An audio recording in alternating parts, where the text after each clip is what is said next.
Hey, everybody. Before I introduce today's guest, I just want to ask you a little favor. If you listen to a lot of podcasts, then you know that shows rely on reviews and shares and downloads and subscriptions in order to stay afloat. And so I was just wondering, if you have been particularly moved or interested in a certain episode, or you follow me on social media or have know me in some way, would you do me a favor and go to Apple or Spotify, however you listen to your podcasts, and just leave a review? I would love it if it's a five-star review, but please be honest. Leave a review, please, just a couple words. It helps boost our ratings and it gets the show out to more people who I really do believe will benefit from these conversations. So, thank you with so much gratitude. I'm so glad you're here. And you are going to love this episode. I'm talking to a woman named Sally Tierney. I've known her for a long time. I've actually interviewed her before on past podcasts, my past podcast that I hosted. We should talk about that. Um, and I met her a long time ago because she was the owner of my daughter's dance studio that she went to here in Alexandria, Virginia. And then I don't know, somewhere a couple years into us being a part of the studio community, she sold the dance studio because she had a career change and she became a private investigator. And I'm like, "Whoop," like my attention was just like, wait a second, that sounds like there's a story. And sure enough, there is. And it started out with a really hard thing that she and her husband went through, a traumatic experience that she has allowed to really redirect her professional life and the work she's doing now. It's really incredible how she's helping people and how she has modeled how to survive survival with turning life's hardest moments into meaningful contribution for the world. So I think you're really going to enjoy this episode. Without further ado, please welcome Sally. Hi, I'm Jessica Buchanan, and this is How to Survive Survival. This podcast is about what comes after the crisis, after the moment that changes everything, after you've done what you had to do just to get through. Each week, I sit down with people who faced hardship and made a deliberate choice about what to do with it. People who've turned pain into purpose, who found a way to make meaningful contribution because of what they survived, not in spite of it. Because survival isn't the end of the story. It's the beginning of who you become next. Welcome to the show.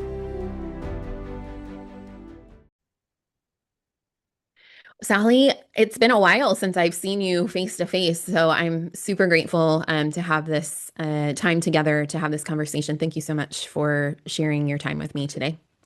Thank you for having me. I'm honored. So I know you in a couple of different capacities.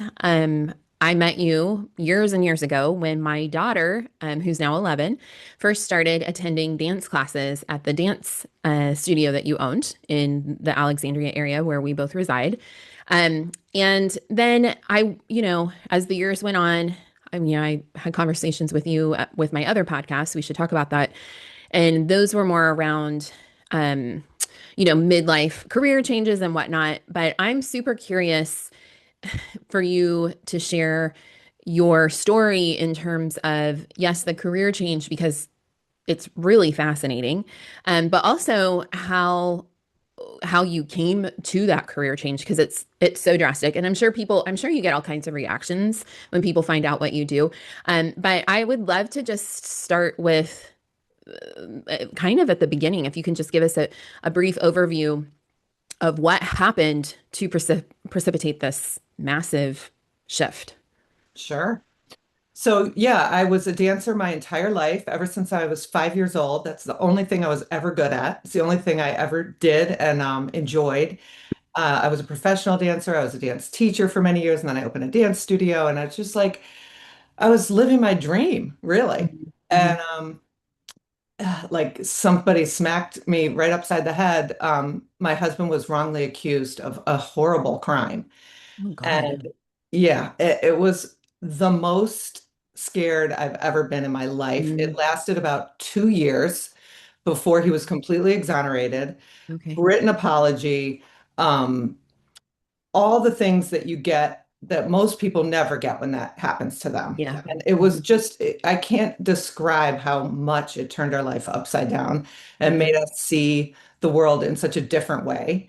Okay. Um, and that what we ended up having to hire a private investigator. We hired two attorneys, we hired a private investigator, all the things that you have to do when your whole life is completely your back's up against the wall. Yeah. So I And you're being never, accused of a crime that you didn't commit.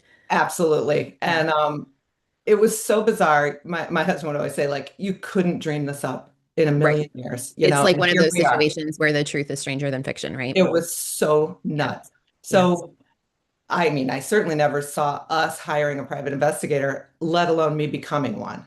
Mm. But through all of that, my eyes were opened to the fact that people are wrongly accused all the time because once something happens to you, you start looking in that. I mean, I obsessively listen to wrongful convictions, like Hmm. every years of podcasts. I listened Hmm. daily. I just became obsessed with that Hmm. topic. And I couldn't just do my normal life anymore. And I became a private investigator and started working for attorneys. And that was 6 years ago. I opened my own business called Clear Path Forward 5 years ago. And I just could not enjoy what I'm doing more. And when I say that, a lot of people say, "Oh, so you're happy to be away from the dance studio?" It's like I could not have been happier with my dance studio. Right. It's not like I needed something, but my life took a turn and it's just a weird thing. And that's Yeah. where So, okay, when people think about private investigators, I think we, romanticize it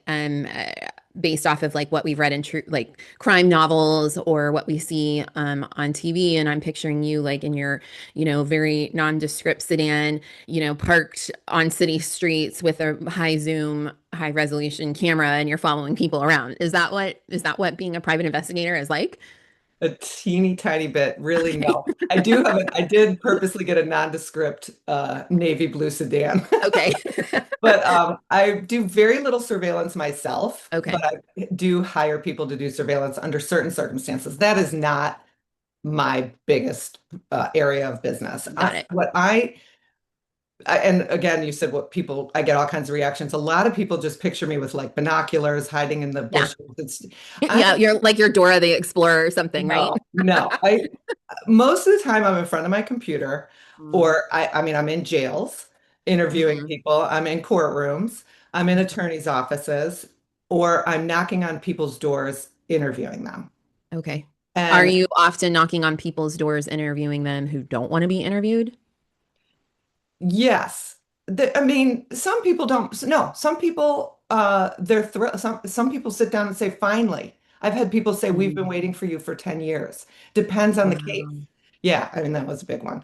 It depends on what you're doing, but there's a lot of sensitive interviews, witnesses who would rather not be involved, and Yeah. that's why you just show up and you have to convince them and to trust you Hmm. and hope that they'll talk to you and give you the information that you need. So Hmm. I've become like just I love the interviewing. And Okay. being a private investigator is such a broad, you can do everything from financial crimes to you can be the surveillance person. There's so many ways to be a private investigator. You really have to find your niche. Hmm. Mine is interviewing. Okay. I So love it. what was that like transition point? Was it one aha moment for you in the middle of your own personal nightmare where you were like, you know what? I mean, was it like I can do a better job than these jokers? Or was it like, oh, I'm really good at this? Or and it could have been all of it. Or is it just this like empathic drive to help people? So when we were going through our situation, our private investigator, we thought was like a superhero. They would, Hmm. our attorney would say, "We're going to have a call with the private investigator." And my husband and I would get by the phone, "Okay, our private investigator is calling us." It was like the biggest deal in the world. Now I think that's funny because I'm one. Okay. Yeah. So what I was, no, we were impressed with him. We were thrilled with him. We were never like, he's a joker. I could do this better. My thing was every time somebody said, "This won't happen," or "This can't happen," or "They won't talk to us," or, gave me put up a wall or a block, I would always just say, figure it out. Like, why? Well, how can we make that work? Well, and I'd do a Hmm. workaround and Hmm. get to what we needed. I Hmm. don't take no for an answer, especially when your life or somebody else's life depends on it. I Yeah. keep trying to figure it out. And as I mentioned, years earlier, a relative of mine was raped, and I helped her get through that situation. That was an Hmm. 8-year ordeal. And she's the one that called me and said, I heard these podcasts. Have you heard of the podcast, My Favorite Murder? Yeah. Okay, so there's Also, I'm a very avid true crime listener, which I find like psychologically a little bit disturbing, seeing as I have been a victim of a violent crime. But I don't know, it's like my favorite thing to do is make dinner, have a glass of wine, and listen to my true crime podcast. My best friend says it's just because I'm old, but I think it's because I have a fascination with the human experience and the plight of what people are going through. right. No, it's just so common, especially with women, they say. Yeah. But there were two podcasts that this person I helped listen to where somebody became a private investigator, and one of them, Sheila Wysocki, she actually, do you know her? She or know No. of her? Mm-mm. She solved her college roommate's rape and murder like 15 years after it happened went by becoming a private investigator. Then there was a different podcast where a wife's got, proved that her husband didn't murder somebody, got him out of jail after he was in jail for 6 years. So this person calls me and she says, I can't think of anybody that is a better advocate for, Hmm. someone because I was helping my husband so much. And they said, you should become a private investigator.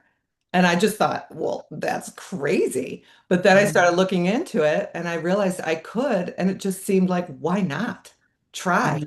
you know, Hmm. just get the certification, see what happens. Again, it's really just determination that I Hmm. have. It's not like any super skills. It's just like, well, if it can be done, I'll figure it out. And then I just worked my way in. I literally begged the attorney that was our attorney after my husband Hmm. was exonerated and all that good stuff for us. Then I just started calling him and saying, I'm a private investigator, please let me work for you. And I could tell he was hesitant. But I was literally begging, like, Yeah. I'll pick your kids up at school, I'll sweep your floor, like, just give me any job, please. I'm dying to try this. And he did. I think he got desperate one time. He probably couldn't get anybody else to do this, and he needed a subpoena delivered to the police department, which Hmm. scared the crap out of me, honestly. I mean, I mean, I can imagine why, but why? first of all, police going into a police department, Yeah. all of that, and then handing them a subpoena. It all seemed so terrifying, which cracks me up now because that's the easiest thing. That's the Okay. easiest part of my job because they're expecting them. They're so nice. The police are extremely nice. I Oh, just, really? yes, I had no idea. I had no Yeah, idea. that's another thing that you see on TV. I really should like, put a cap on all the TV and podcasts I'm listening to. Okay, okay. And a subpoena, I mean, again, it's you're being called in to testify, right? Or Hmm. being questioned. Yes. So Okay. yeah, you just hand them. They're so used to it, but all of this was brand new. Anyway, the attorney was nice enough to let me do this little job for him, and I did it perfectly. He literally held my hand through it, and then gave me a little harder job, and then gave me a Mhm. little harder job. And every single time I succeeded, he gave me more. And the next thing you know, I'm working year-long investigations for him by myself, and he's telling other people that he uses me and I'm the best. And now I work for tons of attorneys, and it amazes me. Hmm. I sometimes I'm like in a big law firm in DC in a big conference room with a team of 8 attorneys, and I'm the investigator, and I know I can do a great job, and it's not imposter syndrome, but I still Hmm. sit there and think, how did I get here? This just cracks me up. Hmm. And I mean, how do you explain to yourself that you got there? I mean, I know the story. You know, Right. I But you could let have very well just like packed it away and said, you know what? Oh, thank God those 2 years are over. I never want to see another attorney, PI, police officer, courtroom. Like, I never want to do that again. And instead, you like about face and you just like threw yourself in there and immersed yourself. Like, why? Okay.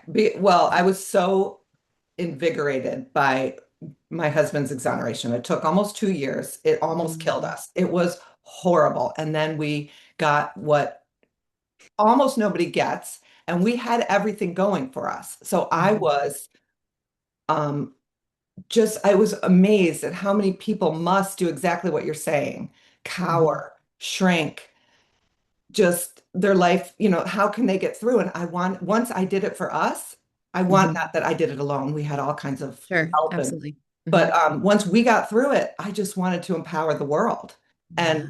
and get a solid investigation, a thorough investigation for anybody who needed it and didn't know how. I mean, we didn't know how Hmm. before we got into this. We had no Hmm. idea how to navigate a situation like that. And so Hmm. once it might be the teacher in me because when I learned, I was a dance teacher, and Yeah. because I love dance, I just wanted to share dance with all the kids, and Yeah. um, because it made me so happy, I thought it's probably going to make them happy. And then Yeah. it was like, well, once I figured out how to be a that you need a solid, thorough investigation, I thought, let me do this for other people. Let me help Hmm. them. Let me tell the world that you don't have to lie down and take it. You can Hmm. fight back. Mm. And I love it. it's exciting, it's invigorating. It's funny because I was like at a place in my career where I'd had the dance studio for about 20 years, and I was starting to think, well, I've accomplished all the things I wanted to accomplish. And I started trying to make up fake goals for myself because I didn't have any more. And so I Hmm. was like, I hired a piano teacher. I was thinking Hmm. about taking tennis lessons, and Hmm. I was trying to create things for myself to do that would be challenges. Okay. And when this hit me and when we got through this Hmm. and I became a private investigator, my energy level went through the roof. And Mm. it made me realize that I wasn't getting tired and slowing down and getting old. I needed a challenge. I needed something exciting to do. Hmm. Hmm. How does purpose fit into your like worldview and into the work that you do? Every single case that I have is somebody's life. I Hmm. mean, you don't call a private investigator when things are going swimmingly. You Yeah. know, you are in desperate straits and Hmm. you are hoping somebody will listen to you and investigate for you. Hmm. And so I take everybody that I work for, I take, I don't take it on personally, like I can separate, but I do the absolute best job I could ever do for somebody when they've asked me to do an investigation for them because Hmm. I know what it's like Hmm. to need somebody to do a good job for you. Yeah. And I know their life's depending on it. Well, and I think there must be this component I can imagine of like somebody believing you. Yeah. I mean, what is that like to go through a very traumatic experience where somebody's lying and you're just desperate? I can imagine not only to keep from being unfairly punished, but also your reputation's at stake and you just want somebody to believe you and to witness you. And I'm a witness of stories in a different way, Mhm. with the writing and the publishing company that I run. And I think that that's incredibly important for people that come to work for me. But I I can only imagine what that does for people's like mental capacity really and their fortitude to keep moving forward in probably like the worst thing that's ever going to happen to them when you come on the scene and you believe them. Yes. I mean, for us, to me, my reputation was everything. Hmm. And Hmm. I hate to admit it, but it still is. I got really into Eckhart Tolle and Hmm. Power of Now and Yeah, separating my soul and my ego from each other. And, and all that good stuff. it saved my life. Yeah, But you yeah, can't help but you're living in this world and your reputation is who you are. And so when I thought I was going to lose that yeah. based on, staying connected with my husband, Hmm. both of us, it was so terrifying. I can't describe it. Um, and then, yes, people do. I'd love to empower people with listening to them and investigating for them. And Hmm. I don't think very many people come to a private investigator who are lying. because you're the one that's going to uncover the truth. Right. So why would you pay a whole bunch of money to have somebody uncover the truth if it's not true? Right. Right. Yeah, that seems like a But dumb you move. have, but you have to, you can't get so tied to your client that you Mm-hmm. just believe them and Mm-hmm. just Mm-hmm. investigate everything in their favor. That's why I always work for attorneys. I don't Mm-hmm. work directly, I work with for the client, but through the attorney. And Okay. so, and my job is to actually investigate everything and what really happened and then give it to the attorney. And sometimes I'll find out that my investigation shows a lot of things that do not show the client being innocent. And so that gives Mm-hmm. the attorney the opportunity to say, well, we found all this evidence. Maybe you should Mm-hmm. consider a plea or something Mm-hmm. else. Okay. So it's not always like you get every single person as innocent. And that But your evidence comes in and saves the day, right? You it know? happens a lot. Yeah. Believe me, it does happen a lot. And that is so thrilling. Yeah. But I just love the thorough investigation. If everybody did a thorough, if my Hmm. husband's situation had been thoroughly investigated, it never would have gotten past 1 week. There Okay. was no investigation, and that's what's missing in so many situations where people are wrongly accused. If people did a thorough investigation, it would never be. So why is that? Is it lack of resources? I think it is. I Okay. think it's lack of resources, a lot of assumptions. Um, and then if they make a mistake early Mm-hmm. on, in this world, in this country today, you can never say you made a mistake because then Mm-hmm. it says lawsuit, right? Mm-hmm. You can't say, I'm Mm-hmm. sorry. You can't say those words, I'm sorry. I made a mistake. Mm-hmm. So oftentimes people double down Mm-hmm. and then it becomes malicious. Mm-hmm. So an incompetence can become malicious when people double down, and that is terrifying. And Seriously. I'm surprised. I have been shocked to see how often people what they'll do to save such a like their job, not getting in trouble. They'll throw a person they know is completely innocent. They'll throw their life away to save their own job. And, Wow. that was so disappointing to me. Hmm. I, Have you always had this like sense of justice that drives you, or is that part of your like your personality, or do you think that that's come about as a result of what you've been through? well, that's funny you asked that because my mom said she first sent me to school when I was like in kindergarten, I would come home and say, this person was, being mean to this person and it's not fair. She said, Hmm. I was always saying, it's not fair. And she thought that was really funny. But I mean, yeah, I guess I have a natural sense of justice. Hmm. Hmm. Um, I think I probably do have it, but doesn't everybody know? I'm, I don't know. Like I'm thinking, are you familiar with the Enneagram? I'm familiar, but I haven't, not inside and out. Okay. So I've studied it for a very long time, and my son is a one on the Enneagram, which ones are very defined by their sense of like justice and right and wrong. And oftentimes it's about like what's fair for them, and then I guess as they get older and mature, maybe there can be that altruistic, it's not fair for somebody else. Mhm. Um, and I find, part of it's because he's a teenager, and then part of it I think is his personality. Like, well, his sister didn't take out the trash yesterday, so it's not fair that I have to do, like, and he'll double down on this, like, Mhm. this injustice, right? And I often find I have a lot of friends being in the DC area that are lawyers, and and they do have this like innate sense of justice that they're always striving toward. And when I sit back and look at myself, as I'm a like a four on the Enneagram, and I'm a creator, I'm a tragic romantic kind of, I'm not sure I have a sense of justice because I'm kind of like, well, I mean, I guess the universe just wanted it to happen. I'm a little bit more, there's not a fight in me Mhm. um that I see in people like you. And thank God for people like you, like Mhm. I probably wouldn't be sitting here having this conversation with you if it weren't for people who are committed um to righting wrongs, And so I can only imagine, yeah, how grateful people are for you and your services. So maybe just because I'm so interested, like, could you keep it in, of course, general terms, but could you tell us about a case that you investigated where you felt like, yeah, like justice was served and that was felt particularly thrilling for you? I've got so many. All right, let me start with one where there was a teenager accused of a horrible, I hate to say these things because my previous self would Hmm. have heard me talking and said, oh, they must have done it. They must have done something. If when I say it, do you know what I mean?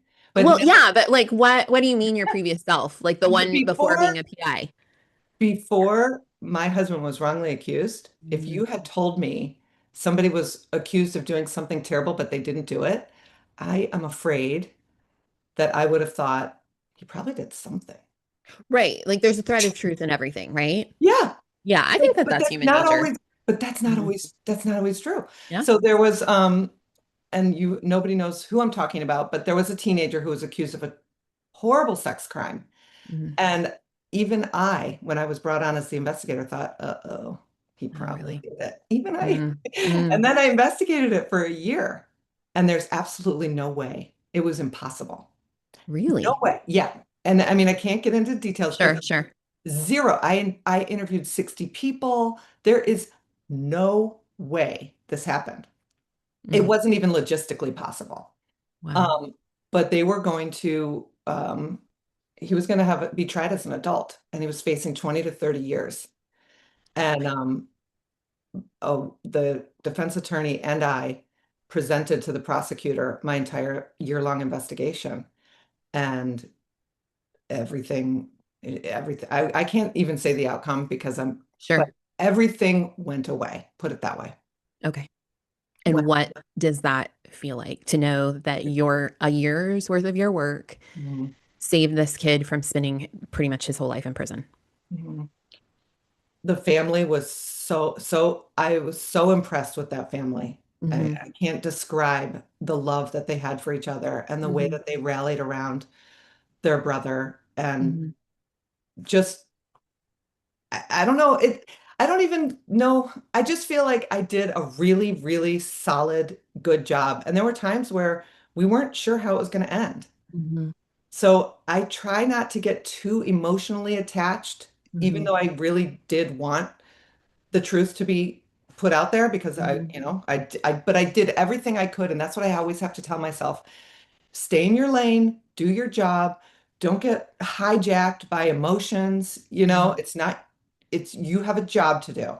And I Hmm. stick with it and I did my very best and it worked out. And it was so cool to see it work Hmm. out. Amazing. It was amazing. Yeah, I could never do that. I could never stay objective and just stick to the facts and do my job. I would just be like a mess all the time. Like Yeah. I just, I'm not a mess. And I, I tell myself like, you're going to be able to do this great job if you're not a mess. If you hmm. get like all crying and upset and, emotionally involved with the family, it's like Hmm.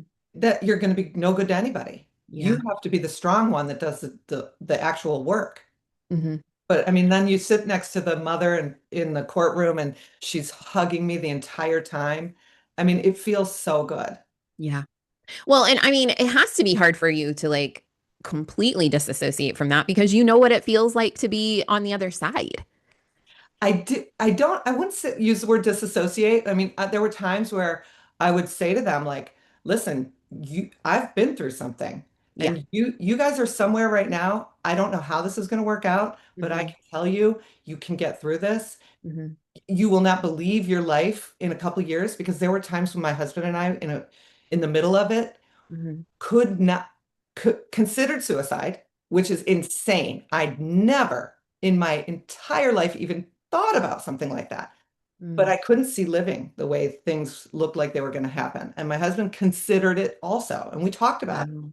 Um, and now to think like we we look at our life and we just go, can you believe? You just never know what's going to happen. Mm-mm. You never Mm-mm. know what's going to happen. And that's what I am able to tell people who are going through something horrible. Hmm. You don't know what's coming. You don't know what miracles are going to show up for you. You could be laughing about this in 5 years and toasting each other, and you could be floating around on a yacht. Who knows what the Hmm. future has for you? You Hmm. cannot get stuck here. So I wouldn't say I disassociate, but I Hmm. feel like I can empower people Hmm. with like a vision through because Yes. I've been through the worst. Yeah. And I mean, it's such an incredible thing. And then also because this is my shtick, right? Like how we turn our life's hardest moments into meaningful contribution for the world. I mean, it sounds to me at the end of the day, what you're giving them is hope, Hmm. in assurance that, hey, it may not turn out the way we all want it to, but you're going to get through it. Hmm. And I mean, sometimes that's the most courageous thing we can do is believe somebody when they tell us that. And to be the deliverer of that message is, I just think is really cool. So, what do you think the next 5 or 6 years are going to be like? Well, I opened I was opened just in Virginia, and then I opened up a business in DC. I'm working on opening one in Maryland and Washington State. And Wow. I'm really contemplating how big I want to get. I'm Uh-huh. really not sure because I'm working 7 days a week right now. Oh, I wow. am thrilled with the amount of work I have, love the attorneys I work with. Um, but I ask myself, should I become bigger? And will I enjoy that? Hmm. And what's the purpose if I do it that way? Hmm. Um, I think about lots of things like training other people to be good interviewers. I'm getting a lot of training myself. Hmm. Like 5 years from now, maybe I'll be training people how to be great interviewers. I'm Right. not Well, sure. that's what I was wondering. I mean, once a teacher, always a Yeah, teacher, I say, right? yeah, yeah. You're a teacher, right? Yep, teacher by trade. And I'm always teaching, just in a different content or different capacity. And Yeah. it's like you said, it's kind of like the only thing I'm good at, but also I love it, and we have I don't know, like slogan feels like the wrong word, but we have like these three tenets that we adhere to for all the work we do at our um, publishing imprint, Still Speak Press and Atlas Legacy. And it's, every manuscript needs to have these three components: that you've been through something, now you know something, and you want to teach us something. And Yeah. so, from my perspective, that's exactly what you're doing, which I think is really incredible. So, if somebody finds themselves in need of like, okay, first of all, like, how would they know, like, even to start trying to reach out to a private investigator? Like, what's the scenario where you would need one? Usually people, we didn't know to do it. Our Hmm. attorney said, do you think, we could hire a private investigator to interview people? We're like, do whatever you have to do. Right. Um, I think when nobody's listening to you and you cannot figure out how to get from the situation you're in out of it by yourself, Hmm. a private investigator may be able to help you. I will all if you called me with a scenario, okay? I mean, I could list 20. I hate to even name one because okay, one guy was being wrongly accused of something in a civil suit and Okay. What demanding. does that mean? Like a civil suit? Well, they were accusing him of doing all this terrible stuff, and then they were suing him for millions and millions of dollars. Okay. And so he needed somebody to figure out what this guy's motivation was, why he was Hmm. accusing him. Okay. So if you came to me with a situation, somebody's accusing me of doing something terrible, and Hmm. I didn't do it, and I don't know how to prove it, and I don't know what this person's problem is. We need to find out who is this person and why are they doing this to me, Hmm. right? Hmm. Right. So the first thing I would say is we're getting you an attorney. I am not working for you directly Okay. because you need attorney-client privilege on Hmm. otherwise, say I'm going around investigating for you and giving you all the information. Hmm. If somebody finds out I'm investigating them, they can subpoena all of my work. And every single thing, every email that you and I have exchanged, every note I wrote to myself Oh about, gosh. yeah, everything. Do you And find that you like think about things more than you write them down? well, no, I write everything down. Okay. I I mean, mean, I think I would be like afraid to write things down because I'd be afraid that I but get so called if you into work, court. no, so if you work for an attorney, everything you're doing is under attorney-client Got privilege. it. Got it. So So you're protected. so I would say to you, we're going to hire this attorney, you're going to hire this attorney, pay the attorney's going to pay me, and now nobody can get anything that we're doing. Got it. And Smart. and it also helps me just I like running everything by the attorneys. Sure. My dance background isn't a lot of there wasn't a lot of legal in my dance background. Okay, So that's I good. have to ask, I like asking the attorneys, Sure. that I'm doing everything ethically and legally correctly, you know. Oh, what? Okay, so I guess I'm just curious, like, to how the process works for people. I'm sure everybody does things maybe a little bit differently, but I would imagine that there are standards or protocols that you have to follow. So, um, what would they expect from working with you? Every case is different. Some Yeah. cases last 2 weeks, some Okay. cases last a year, and then they spin off into a new case. Oh, I mean, wow. there's one case of it's turned into three different cases over, a year investigation, and then a different case kind of spawns from that one. Good Lord. Yeah, exactly. Some people, you wouldn't believe some people have to just go through legal battle after legal battle.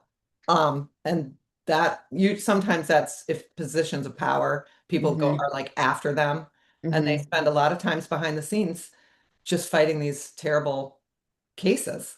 Oh Um, my God. yeah, but What like, an exhausting way to have to exist. oh, I know, and it is really a shame, and Uh, and they keep it quiet, right? hmm. Hmm. Yeah, Um, because you have they're not to. going to go around talking about it because No. so, Yeah. but like I'm just thinking of somebody called because they had to hand off their children to their spouse every weekend or every other weekend. And he would go to one of these grocery stores. You know how these high-end grocery stores have bars in them now? No, I go to Costco, so Oh, well, like I guess Whole Foods or okay. Wegmans or whatever, Okay. right in the center of the store, they'll have a bar. And this guy What? was, So you can get like drunk and then go buy a yeah, bunch of junk food? I guess it's smart because I would Yes. buy more of I know, everything. right? Like, give me all the frozen pizzas. Yeah. So anyway, she was saying that the kids would come home and tell her, we'd go to Wegmans or something like that, and the dad's drinking at the bar all day. And so she just wanted me to go and find out if that was like take pictures of him drinking at the bar. So it could be as simple as go find out if my husband's actually drinking at a bar when he has my kids, because that's important to Yeah. know. Yeah. Um, or do a year-long investigation and save like this person that was being wrongly accused, ended up saving him $9.5 million dollars because I interviewed somebody that I mean, it was insane. It was in another state. They met me in a pool parking lot, like really early in the Wow. morning and told me things that changed everything. Oh my And you God. just, So are you, I mean, this really is like the movies. I'm sorry, but I'm like, okay, do you have like your little recorder and you're like, okay, can I yeah, record this now? Or I mean, what a cool job.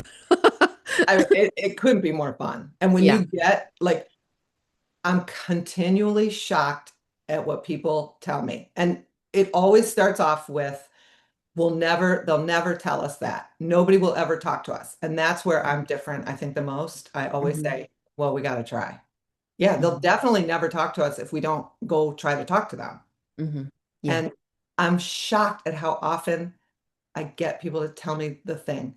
And while they're telling me, and I know it's like in the back of my head, I'm going Hmm. like fireworks are going off Yeah. because I'm Yeah. like, oh my God, this is a case This is it. changer. Yeah. I can't wait for the attorneys to hear this. They're going to die, you know. But I have to keep this very, calm Hmm. face and not let the person that's talking to me know, like, Right. everything goes to, you know. Yeah. So I'm just so Oh, surprised at how often it works. It doesn't okay. always work, but Yeah. man, it works when you try a lot more often than when you Mm. don't. So, I mean, has this shaped, I guess if I dive a little bit deeper into like the human psyche, like has it changed your opinion on human beings? I mean, are like if you want to get really kind of meta here, like are people generally good or are they generally like assholes? Like, I like to try to think that people are doing the best they can. I agree. I love people. That's one of the Mhm. reasons I'm able to interview people because I genuinely Yeah. love people. Hmm. Um, are people good or bad? I mean, I think we're all both, Hmm. and I think we're more good than bad. Hmm. Um, uh, People in our personal situation, Hmm. some absolute heroes came out. and Mm-hmm. were not even close friends of ours, put Mm-hmm. their own jobs on the line, Mm-hmm. put their own careers and families on the line to tell the truth about my husband. That Mm-hmm. blew me away. That made me ask myself, would I have done that? Mm-hmm. Would I have done that for somebody who I Mm-hmm. barely know and really can't even prove if it's true or not, but I just believe them? And one couple, one person that came forward and didn't, knew my husband, but not that much. And she was telling her husband about it and saying, I really feel like I should speak up. And her husband, who never met my husband, said, it, if it's the right thing, you got to do it. And they were Yeah. putting her job on the line for his family. I don't think I'm that good. Like, that's a really good person. Mm-hmm. I Mm-hmm. probably, before all this, would have said, what do you know? You don't need to get Right. involved, right? Right. Right. And so that opened my eyes in a big way. Mm-hmm. Mm-hmm. Um, and then there were people that should we were expecting to come out and Yeah. like just stand up, and Mm-hmm. they were surprisingly cowardice. Mm-hmm. So and I mean it can depend on the week. It's not that they live through life being a coward. It could be those 6 months were hard in a different way on them, and you Mm-hmm. caught them at the wrong time, and they weren't, I mean, people are flawed, but Mm-hmm. I do love people, and I do believe most people are good, and we've Mm-hmm. all got something good in us. Mm-hmm. And even like the worst criminals, they do terrible things.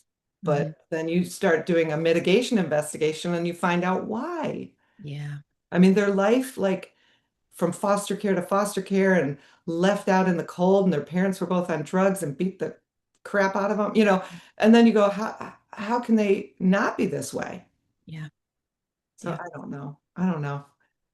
The Oh, human but it sounds condition. like you do. I mean, it sounds like you do. It sounds like it's changed not only your trauma, but also this work has changed you to maybe, I don't know. I mean, you seem like a great person to me. Oh, But thanks. maybe it's made you even better. And I think at the end of the day, that's what I'm after is highlighting stories where people have allowed their hardest moments to mold them and shape them in a way that makes them softer and more understanding and more empathetic so that they can offer maybe something different, something unusual. Your offering is very unusual, so that people can feel heard and understood, and you're helping them in such a concrete way. It's really inspiring. I find you and your story just very inspiring, and so thank you so much for what you're doing. If people want to get in touch with you, what's the best way for them to do that? Thanks for saying all that. It really means a lot to me. So my company's called Clear Path Forward, and it's my website is clearpathforwardpi.com. You can email me at sally@clearpathforwardpi.com. Should I do a phone number? Sure, if you want people to call you. Oh, I love calls. Those are the most fun. They always start with so you're not going to believe this. And you're like, Okay. try me, try Try me. me. Uh, so you can call me at 703-350-2073. Thank you. Thanks so much, Sally, for your time and just yeah, sharing your story with us today. Thank you for doing what you do. Thank you for listening to How to Survive Survival.